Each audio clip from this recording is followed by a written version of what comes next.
தந்தை சந்திக்க வேண்டும்.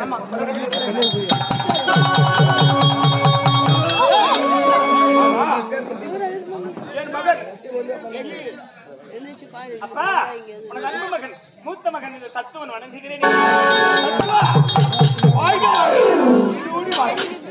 அப்பா, அந்த புறத்திலே ஆடி பாடி விளையாடிக் கொண்டிருக்கேன். அது விரைவாக உன்னை சந்திக்க வேண்டும். மகனே தத்துவா, எனக்கோ வயது கடந்து விட்டது. ஆகையா இந்த நாட்டின் பொறுப்பை உழைத்து ஒப்படைக்கலாம் என்று நானும் அமைச்சர் சேர்ந்து முடிவு செய்து விட்டோம். இந்த கிருஷ்ணா பௌர்ணமி, அதனால் மணிசூட்டு விழா பார்த்தாயா? நாட்டு மக்கள் அனைவரும் திரளாக வந்திருக்கிறார்கள்.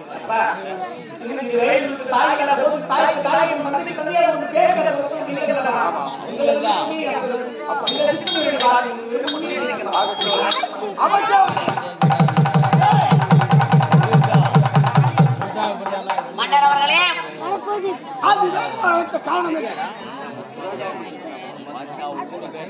அமைச்சர்களே, என் மகனுக்கு இன்று மணிசூட்டு விழா பார்த்தாயா? இந்த சத்தியவிழாக்கு வரக்கூடிய குடிமக்கள் அனைவரும் இந்த மணிசூட்டு விழாவுக்கு வந்திருக்காங்க. ஆகையால் உடனே ஆரம்பிக்கலாமா? ஆகட்டும் பண்ணா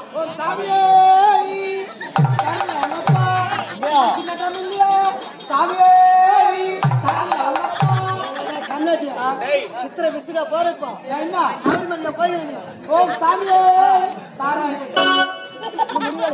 என்ன வாய் விசு மூஞ்சி போச்சுடா கத்து சொல்றா கத்து கம்லாட்டி கம்லாட்டி மணிமுடி சுற்றுறாரு மாலை எப்போ என்னது வரும்? ஓம் சாமியே சரணா ஐயப்பா, இந்த ஊர்ல சாராய விற்கணும் ஐயப்பா. என்ன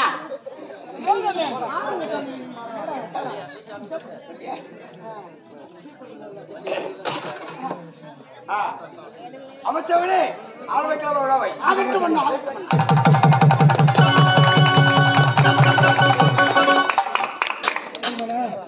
அமைச்சர் அவர்களே, எனக்கு பிறகு இந்த நாட்டை ஆள்வது என் மூத்த மகன் தத்துவன். இந்த மணிசூட்டு விழாவை உங்கள் கருத்தால் தான் சூட்ட வேண்டும் என்று வெகு நாட்களாக மனதுக்குள்ள ஒரு ஆசை. அந்த ஆசையை நீங்க தான் நிறைவேற்றுவீங்க. அமைச்சர் நாட்டுக்கு பார்த்தாயா? என்ன இருந்தாலும் மன்னனுடைய அழைப்பு பார்த்தாயா? அமைச்சர் தலைமையில் தான் அனைவரும் சூட்ட வேண்டும். இந்த சத்திய நாட்டின் பொறுப்பை மூத்த மகன் தத்துவனுக்கு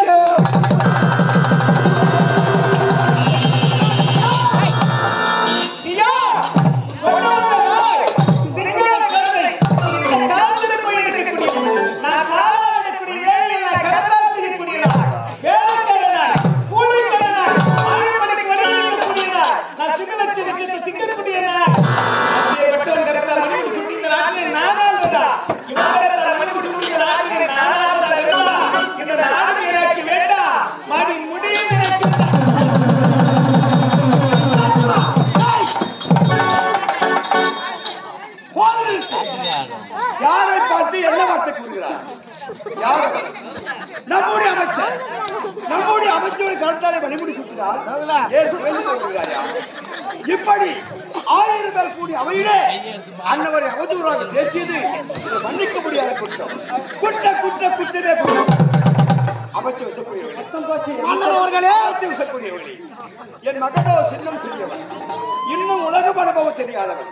அதனால் இந்த 1000 பேர் கூடி அவையிலே உங்களை அவதூறாக பேசிவிட்டால் என்னை மன்னிப்பு வைத்துக் கொள்ளாமல் எனக்காக என் மகனை மன்னித்தேன் என்று ஒரு வார்த்தை சொன்ன தவறாக நினைக்கவில்லை. மன்னா, மன்னித்து விடுகிறேன். அண்ணா, யாதவன் சின்ன சிறிய பையன், நீங்கள் தோழன், நீங்கள் மீது மாறு மீது போட்டு வளர்ந்த பையன். இட்டக்கால் திருப்பு இத்தகில கழுதை அயல் நாட்டில் இருந்து இந்நாட்டுக்கு பிறப்பு தேடி ஓடிவன் நாயை என்று சொல்லுகின்றான். அசிங்கமாக இருக்கிறது எனக்கு. அண்ணா, இந்த இடத்தில் எனக்கு வேலை இல்லை. நான் சென்று வருகிறேன். அண்ணா, தம்பியை பார்த்தாயா? ஆள வந்தார் அவையிலே மன்னிப்பு கேட்டேனா? மன்னித்தே என்று சொன்னார்கள். இது பெருந்தன்மை. ஆனால் மன்னன் என்று வாழாமல் என்னையும் அவதூறாக பேசி செல்கிறார். சரி, அவன் போகட்டும். அமைச்சவர்களே, எனக்காக மன்னித்து ஒரு வார்த்தை சொல்ல வேண்டும். நான் தவறாக ஏற்றுக்கொள்ளவில்லை, மன்னித்து விடுகிறேன், நான் மன்னித்து விடுகிறேன். அப்படியா? மகனே தத்துவா, அமைச்சோட கருத்தால மணிமுடி சுற்றுலா ஏற்றுக்கொள்ள வரவில்லை. என் கருத்தால் சுற்றுலா ஏற்றுக்கொள்கிறாயா? ஆகட்டுமா?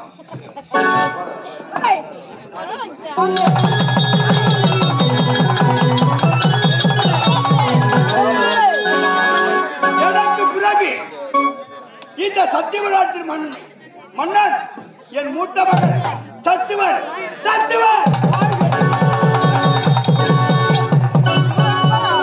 மகனே தத்துவா, நான் எப்படி நாட்டு மக்களுக்கு யாதொரு குறையில்லாமல் ஆட்சி புரிந்து வரும் அவ்வண்ணமே நீ வாழெடுத்து போராடி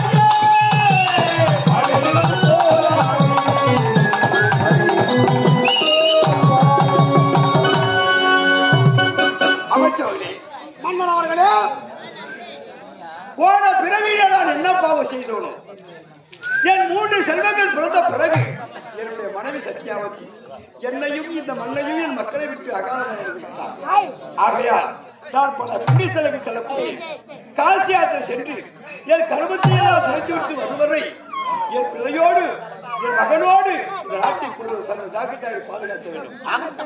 மகனே தத்துவா, நீங்க பயணத்துக்கு புறப்படுங்க. ஆகட்டும். பயணத்துக்கு உண்டான ஏற்பாடுகள் சிட்டிபுரி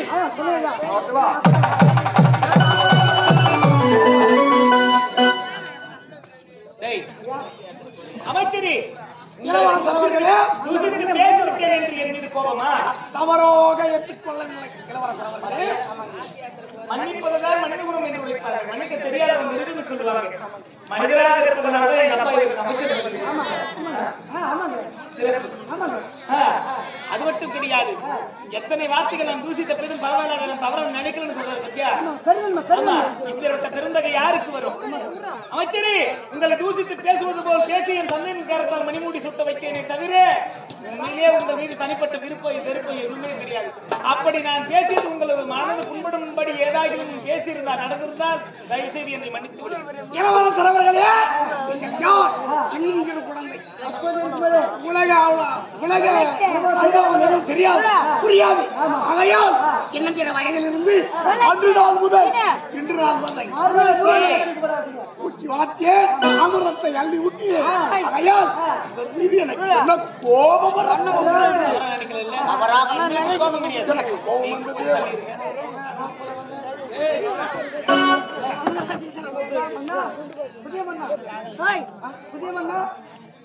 ஆமா, நீ கையில இங்க மணிமுடி சுட்டும் போது கையில கத்தி வச்சிருந்த எதுக்கு வச்சிருந்த?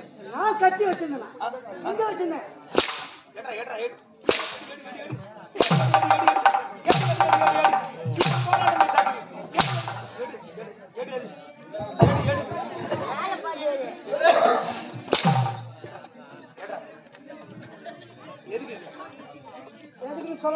நீ சொல்ற, நீ தானே வச்சிருக்க?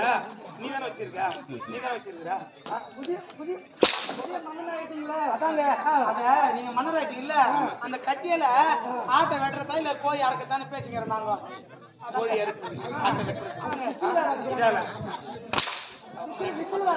அவருக்கே கோபம் இல்ல.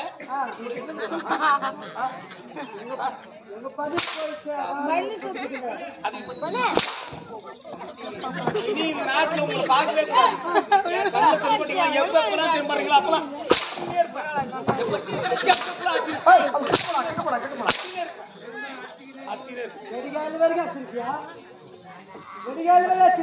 ஆமா.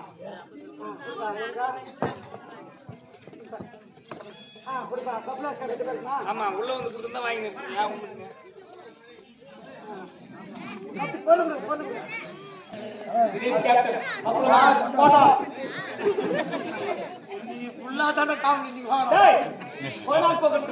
பாடசாலைக்கு சென்றிருக்கிறார் என்னுடைய தங்கை. நான் அடுத்ததாக என்னுடைய தங்கை இருந்து அழைத்து வர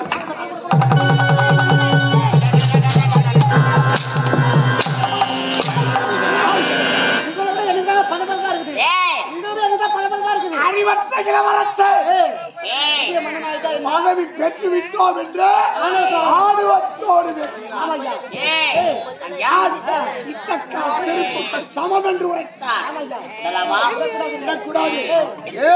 போக தெரியும், போக தெரியும், கொல்லாதவன் யாரு நாளுக்கு நாள் தெரியும். பாம்புக்கு எதிரவசம்